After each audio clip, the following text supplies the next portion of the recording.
Welcome to another episode of Code for Thought. My guest for this episode is Barbara Oakley.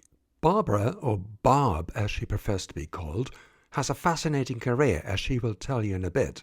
To many of us, she is known as the author of the online course Learning How to Learn and the companion book A Mind for Numbers. I came across the course a number of years ago. At the time, I was starting to learn a new language, French. And to be honest, I was struggling. I tried to make progress while having a busy work schedule, and I did not do well. Which is where Barb and her course on learning how to learn comes in. So many times we think about what we have to learn, but not really how we make sure that what we learn actually sticks and help us do better. A situation that many researchers, PhD students, postdocs, or students in general find themselves in when they have to pick up a programming language or a new technology or try to get into a new and complex subject area. I remember my own time as a PhD student and how I tried to muddle my way through learning how to program in Fortran. On the other side of that coin are the experienced research software engineers who pass on their knowledge and expertise in courses and classes like, for instance, code refineries and carpentries. So we all know what it is that we need to learn. But Barb Oakley also makes us think about practical ways how we can get to grips with new and complex material better. She and her colleagues spent a long time in looking into various training methods and how results from neuroscience can help us understand how we learn and teach better. Probably the best known is the so-called Pomodoro technique, named after the tomato-shaped timer. And if you don't know what it is, listen to the conversation that follows with Barb. Hello, Barbara. I hope it's okay to call you Barbara. Barb has been better. Oh, Barb. Hello, Barb. I'm really very excited and quite nervous to meet you today because I'm a huge fan of your Coursera course, which I took actually quite a few years ago, Learning How to Learn, and the companion book, A Mind for Numbers. So I'm very excited to talk to you. It's a treat to be here. I'm telling you why I would like to have this particular recording because the audience is research software engineers, which is a relatively new discipline. So, because there's a huge demand for software engineers in research, because hardly any research can happen without software, and a lot of that is bespoke. So, researchers have to learn. You, of course, have spent a long time on thinking about how people learn effectively. But I talked for far too long. Maybe I should hand over to you and let you introduce yourself. So I'm Barb Oakley, and it was a real shocker for me that the book of Mind for Numbers, when Penguin named the book, so authors are typically like if they have a really good name for a book, they can, that name is often used. But if they don't have a really good name, then the publisher says, okay, here's the name. Hmm. And Penguin Random House came and said, okay, your book is going to be named A Mind for Numbers. And I thought, oh my word, that's the most boring name for a book. And it's going to go nowhere, but it's sold over 1 million copies. It's done really, really well all over the world. And part of it is just because I come from a background where I really disliked math and science growing up. And then in my later Hmm. 20s, I switched to now I'm distinguished professor of engineering and I love math and science. And what I try to talk about is to bring insight from neuroscience and cognitive psychology about simple tips and tricks that you Hmm. can use to change your thinking, change your brain, and improve your ability to learn. I think that is quite an exciting journey because I remember you saying that in the course you struggled with maths and science. And people, of course, when they learn software engineering or developing programs for the first time, they struggle with that too. I did. I remember that. So, how did you swing that? How did you turn that around? What kind of techniques did you develop for yourself? I started out right out of high school. I enlisted in the Army in order to learn a language. And Mm. because I thought, well, I can't do anything technical or mathematical, so I might as well go for language. And I could get paid for learning a language if I joined the army. My father, I remember him laughing and going, "You're going to learn a lot more than just a language in the army." And certainly it was a growth experience, shall we say. Mm. But one of the lucky things that happened was I attended the Defense Language Institute, which is one of the best language learning institutes in the world. And I learned how to learn a language. And it turns out that the techniques you use to do that are quite similar to what you use when you want to excel, for example, in programming. And why do you use hotkeys? You might think, why take the time and trouble to memorize what hotkeys are and what they stand Yeah. for? Do? But it's very much akin to being able to pop off with a easy phrase in a language without having to think about it because you're just enough that you can just intuitively speak. It turns out there's a lot of commonalities between learning a language and learning in math and science. And I think that those who speak English as an additional language often have picked up on this. They learn that some of those techniques are quite helpful when they're learning either a language or in programming or whatever they're learning. And I think it does help, though, to sometimes you'll have very well meaning educators in cognitive psychology telling you how to learn effectively, but they have not been spending their time learning advanced mathematics, engineering topics, and those really are quite different. It takes a different kind of learning than, say, learning in psychology. And so I think that's what I try to bring out in my work Mm. on learning how to learn and working with Terry Samowski is we try to just emphasize that there are certain techniques that you need to do, and you may have been told that these were even bad techniques by All educators, right. actually helpful. And I think hopefully we can touch on these bad techniques. But I think what strikes me home is that we spend so much time in learning, but we don't really learn how to learn, at least at my university. What I quite like about your book and your course is that you try to approach this from a systematic point of view. So, what kind of bad habits do you think actually are not that bad at all? Could you name perhaps an example? So, one bad habit is educators will often discourage any sort of memorization. Hmm. And indeed, if you're just sitting there, like if you're memorizing a vocabulary list in a foreign language and you don't memorize the meaning, it's not very useful. And similarly, if you're looking at an equation, poets will often say, memorize the poem and you will understand it more deeply. But it's the same thing for equations. So Hmm. we shouldn't just let the poets have all the fun. If you memorize an equation and you're thinking about it as you're doing it, so it's not just this mindless memorization, but it's something that is, you're asking yourself, why does this multiply that? Why Mm. is that division taking place? So, memorization can really help you gain a more intuitive grasp of whatever you're learning. So, in math and science, what you want to do, let's say there's a problem or an algorithm that you are trying to really understand. Your best bet is to look or be reminded of what that problem is, read the problem statement, or be reminded of what that algorithm is, and then see if you can retrieve the key steps from your own mind.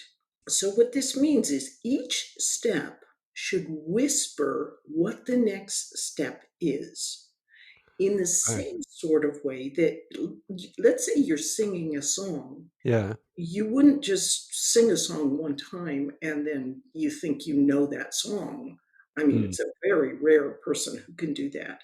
For many people, you sing it, and after a while, you sing one phrase and it automatically signals what the next phrase is. So if Mm. you are doing a lot of practice with problems, and you kind of internalize key problems. In other words, you could look at that problem, and first, it's probably a good idea to make sure that you can work it out on paper.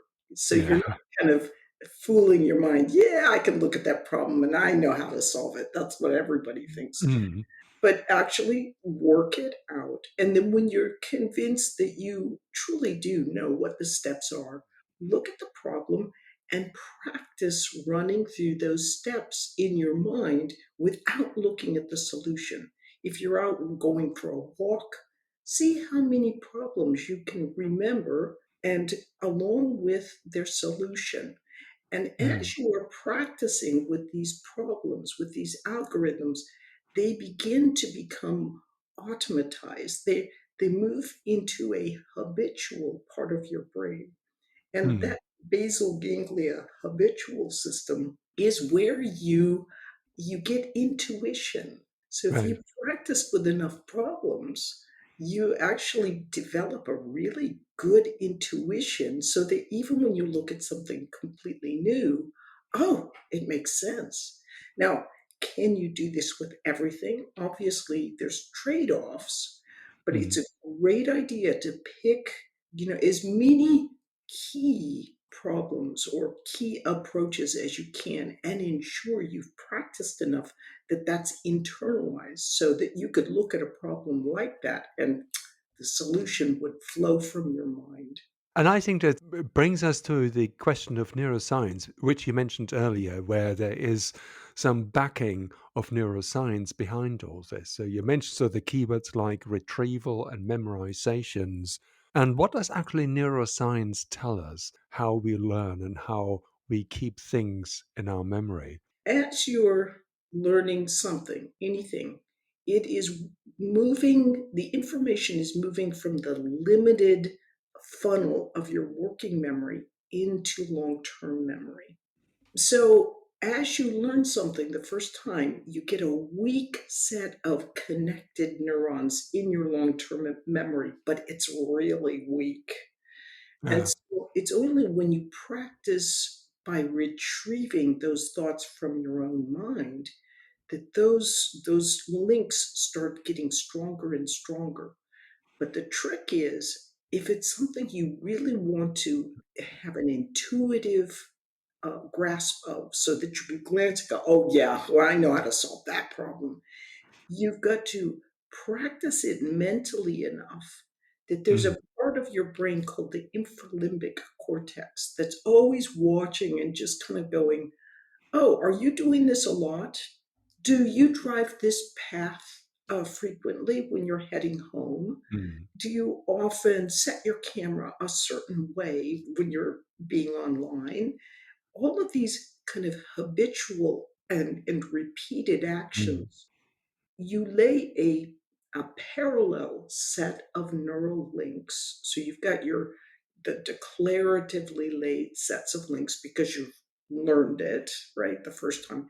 But once you practice a bunch, you also lay these automatic basal ganglia links, and those are the links that you can access super quickly and just intuitively without thinking about them. That's how you learn your native language, is through that basal ganglia system. But the trick is you've got to practice quite a bit for those Mm. sort of parallel set of links to be laid in the basal ganglia system. So you have to build some kind of association to help your learning, which is what you described. Try to memorize the key steps in the context how to solve an equation, and then you have to practice in order to drive the pathways in your brain actually Right? so that you can retrieve it. Is that's how we can imagine that? If you think of it, we perceive things like a physical skill like being able to ride a Mm. bicycle arises because you practice a lot. And you can get a bite on a bicycle even years later and still kind of navigate pretty well.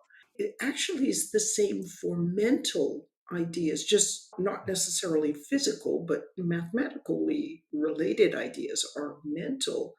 And if you do them enough, you're going to lay similar pathways in the basal ganglia system so that you can just do it without even thinking Mm. about Yeah, I think it's called muscle memory, isn't it? In some cases, where you actually remember. You don't even have to wake up at night and turn the lights on. You know exactly where your glasses are. So, with reaching out without even knowing. it. Exactly right. Yes. Yeah. So I guess it's mental muscle memory in some sense.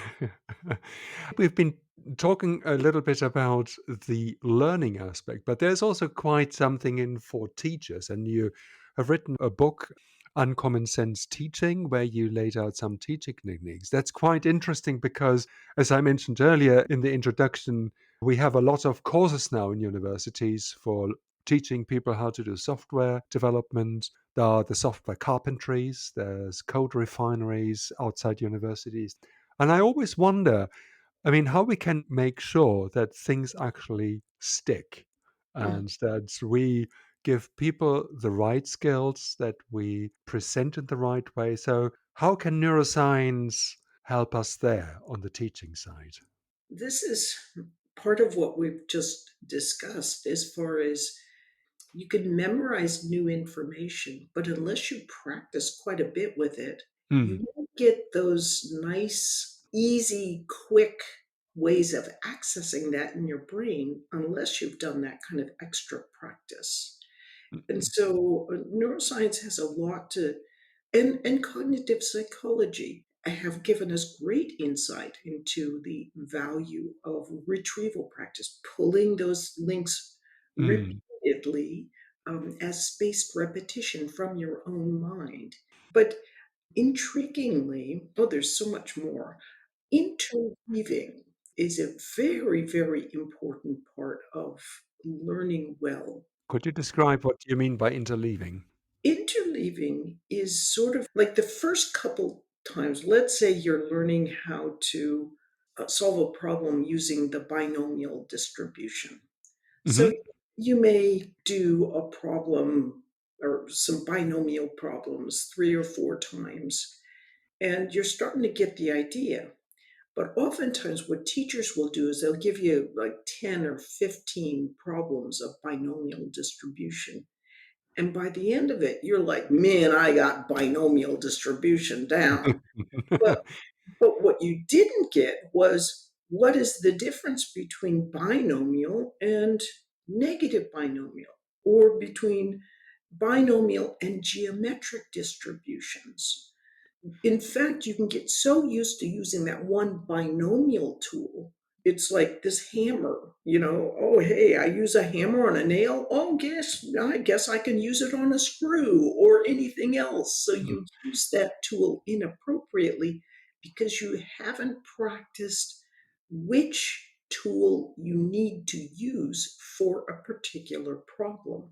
mm, So, analogously, in language learning, you don't want to just spend all your time learning and practicing with present tense. Soon as you've got present tense down, you kind of want to start mixing it up with past tense. And maybe then, mm, as soon as you've kind of got those with future tense, you're beginning to interleave, that is, mix up ideas or techniques that might be easy to confuse or forget. So you're getting practice not only on that one, but on related and sometimes easily confusable techniques. I suppose it's the same as saying, I'm going to play some chords on the piano. I learned the right. chords, and then you just play them over and over again without interleaving with different kinds of chords so Mm, that your fingers get used to moving in a different way. And it's the same kind of thing if you do 10 binomial distribution problems and 10 negative binomial and 10 geometric. you're going to think you really know all of these different techniques, but you haven't practiced mixing them up. Mm. So, a very good approach. I knew a guy who was one of the top, most cited researchers of the decade. He had dyslexia, so it was hard for him to read and hard for him to learn. And at first, when he was at university, it was a struggle for him. But he began to develop this technique where he would try to randomly open a book and pick out a Mhm. problem without knowing what section that problem was in. When you subconsciously know what section it's in, you kind of Yeah. know what approach you should be using. But this way of his of just kind of trying to block off and truly just look at a problem and pick it Mm. randomly gave him plenty of practice with interleaving. So he was mixing up lots of different approaches, different ideas. The best thing to do is something that's relatively easy to confuse. So, for example, you wouldn't be mixing up if you're studying bird and differences Yeah. in species. You're not going to also throw in there some grammatical structure questions. But Mm. if you mix up things like within a subject that you're studying that might be confusable, that can really advance your learning more quickly.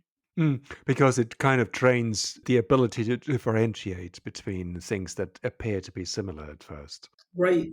We Mm. often simply don't realize that if we already know what tool to use, it can be easy to use the tool. So, binomial, if I already kind of know I'm supposed to be using binomial, I can charge right into it. But this is what professors often find is that, they thought their students understood all these differences, but they give them Mm. the final and suddenly they're using binomial when they should have used geometric, when they should have used something completely different. Right. And it's because either the teacher was not using interleaving when they assigned homework, which is very common because teachers Yeah. often don't know to do this, or the student didn't know to do this. So, as a teacher, then, how can you introduce interleaving without overloading people? So, without mixing too widely, so people just get completely, it goes way over their head. Oh, this is just too much to learn. How can you find that balance? I would say, let's say that you are assigning 10 homework problems to your students. So your typical thing might be okay, we're on chapter 7, the first half of chapter 7. So you give them 10 homework problems. Instead, maybe give them 8 homework problems that are from chapter 7, but then mix in a chapter 3, a problem from that section, and maybe another one from chapter 5. You've still got 10 problems, but several of them are asking them to either kind of retrieve past material, or if it's possible, those problems can be kind of clever so that they allow a student to understand, that's why we're doing this in chapter 7. It's Mm. actually quite different in some ways than what we learned in chapter 5.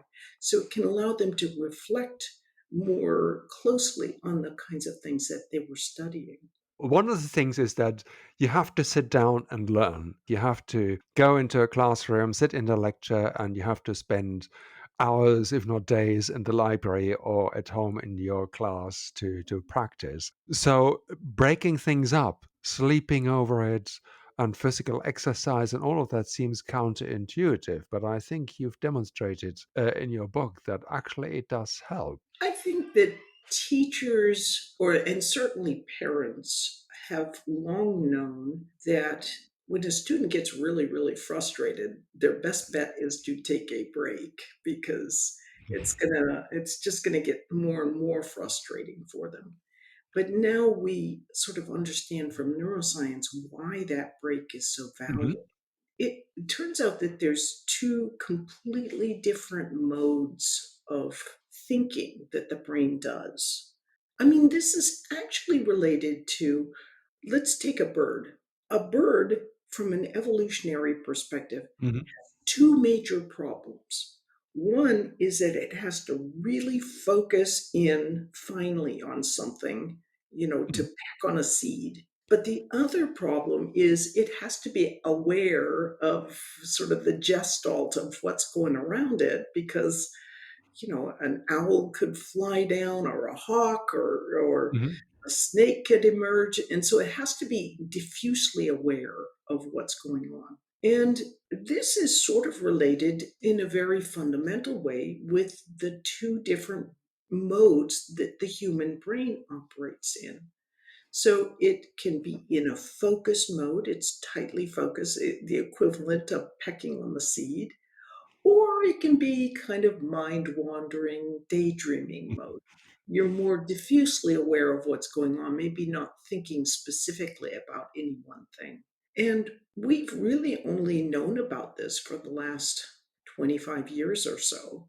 And what it means is that we focus, focus, focus, but when we're stuck, we want to go into that other sort of step back, mind wandering kind of mode. And what this mode does is it allows your thoughts to range much more widely. Also, during that time, your brain is consolidating. In other words, it's putting the information you've just been struggling with together in a new and different way. So what can happen is you sit, you're studying, you can't figure something out. Finally, you close the book, you walk away, and it isn't instantaneous. It's mm, kind of like falling asleep, your mind going into this other mode. But it's after a few minutes, you get your mind off of what that was. You'll be mind wandering a little bit. And what's happening is your brain is beginning, you're not aware of it, you're not conscious of it, but it's beginning to make sense of what you've been struggling with. mm, So later, when you come back, if it's really a difficult thing that you're trying to figure out, you probably want to take a little bit of a break mm. for sure. Half an hour, maybe have dinner or, work on something different or something, or go to sleep at night. And this is why we come back and, oh my goodness, it all falls into place and it's Yes, we had this hurrah moment, don't we? oh, yeah. Showers often will do that. I go into a shower and I'm like, "Oh, Yeah. man, I just can't figure it," and it all comes clear. So, yeah, but these 2 different modes function independently, but reinforce one another in allowing us to make sense of difficult new material we're learning. Mm. Is this perhaps where the so-called Pomodoro technique comes in, where we say we dedicate a certain amount of, I think it was half an hour, where we really turn Mhm. everything off. We focus on the seed picking, so to speak. Yes. This was invented by Francesco Cirillo in the 1980s. It's a wonderful technique and it's so simple. You just Yeah. I have to show my little tomato timer here because I've been using this thanks to you. oh, it is I get literally thousands and thousands of emails from people saying, "Gosh, that Pomodoro technique is so incredibly useful." And Mm. what it does is it provides you a way to use both focused and diffuse modes, sort of focusing and mind wandering in a very clever way. What you do is you get rid of all distractions. So, no pop ups on your computer, nothing on your cell phone. Setting aside distractions, insofar as you humanly can do, is really an important first step. But then you just set a timer for 25 minutes and work as intently as you can for those 25 minutes. And when you're done, take a 5 minute or so break. But during that break, do not pick up your cell phone. No, Because what because that the 5 minutes stretch to 10 and 15 and etc. okay. Well, and also what will happen is remember, you've been focusing for 25 minutes, Mm. and your brain needs that diffuse mode break, that mind wandering break. And when you're focusing on your phone, you're not able to do that. You may tell yourself, "I'm just gonna glance and see if I got any text messages." Well, then you did, and you start responding, you're focusing, and you'll, in some sense, overwrite all the learning you just did. So, Uh-huh. doing a Pomodoro with 25 minutes, I mean, it's not sacred. You can change it if you want, but 25 minutes with a 5 minute break seems to work quite well. Although Mm. I've also heard of something called the Animedoro, which is Really, was that? you study for 45 minutes and then you take a half an hour break where you're doing anime. Oh, I see. Yeah, Okay. there are hundreds and hundreds of Pomodoro apps out there. One of the common ones that people like is called Mm. Forest. So with Forest, if you complete a Pomodoro, you plant a tree, and if you don't, you metaphorically at least kill Mm. it. So people like collecting those trees. Excellent. I think we can probably talk for quite some time now, but we're running out of time a little bit. So, one of my questions that's burning inside me for quite some time really is how useful lectures are. So, we talked about it's important for people to practice and, the retrieval aspect of it. But if you're sitting in a lecture for, say, 90 minutes, you're getting bombarded with whatever the professor or the lecturer gives you, and that can overwhelm. How useful are these things in these days? I think we need to be a little careful because in the last 40 years or so, everything's gone to active learning. Everything must be Mm, student centered, that students only learn when they're actively working with the material. Actually, that's not true. mm, You do set those initial links of learning when you're listening to a good lecture, even when you're listening to a bad lecture, unfortunately. Um, okay.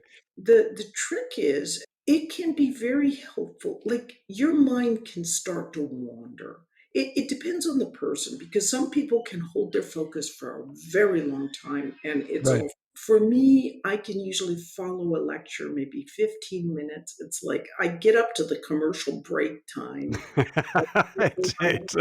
My mind starts wandering. And I think the tricks involved here for Mm, a teacher was, for a long time you've heard that student centered learning is the be all and end all, and having them actively work with the material is really all that's important. But that's not true.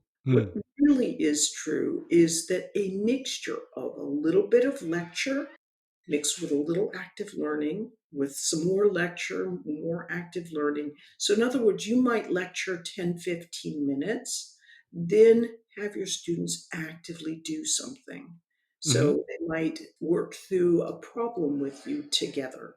Or you may have something that's a partially worked problem. So they have to kind of turn to one another and brainstorm and fill out the rest of the steps in the problem solving. mm, I've kind of been going round and round with a friend, and he says, and he is an incredible instructor. mm, So, good lecture where you're kind of putting in attention to detail, you have a little bit of joking here and there, because mm. that gives you those diffuse mode breaks. If you are a really good lecturer, or you're a pretty good lecturer and you mix in some of these active breaks, I think both approaches can be excellent. Well, thank you very much. I think finally, your career has taken quite a turn. I mean, you started learning languages. Did you ever actually ever expect that you would be sitting here and being an engineering professor and a distinguished professor? So funny, I mean, it was fun, not funny in some ways, but my father he was really quite a joker. But he got Alzheimer's, and he would Mm. ask me sometimes, he'd say, "Well, Barb, what are you doing nowadays?" And I'd say, "I'm a professor of engineering." And he'd be like, "No." Yeah, what I was like as a child, he could not believe it either. So I had no suspicion myself. But I've been very fortunate to learn how to learn. And the more we can teach our students how to learn effectively as well as what to learn, the better we will help their lives to unfold. That's a very nice finish. I would like to thank you so much for your time. It was such a pleasure talking to you today. Yeah, it's a pleasure for me. If you're interested in Barb's work, the course Learning How to Learn is still available on Coursera, as of course is the book. Take a look at Barb's website to find out more about publications and tips. And as for myself, the Pomodoro technique helped me through learning French tenses and conjugation very well. Maybe it will help you too in your own learning project. And with that, bonne chance et à bientôt.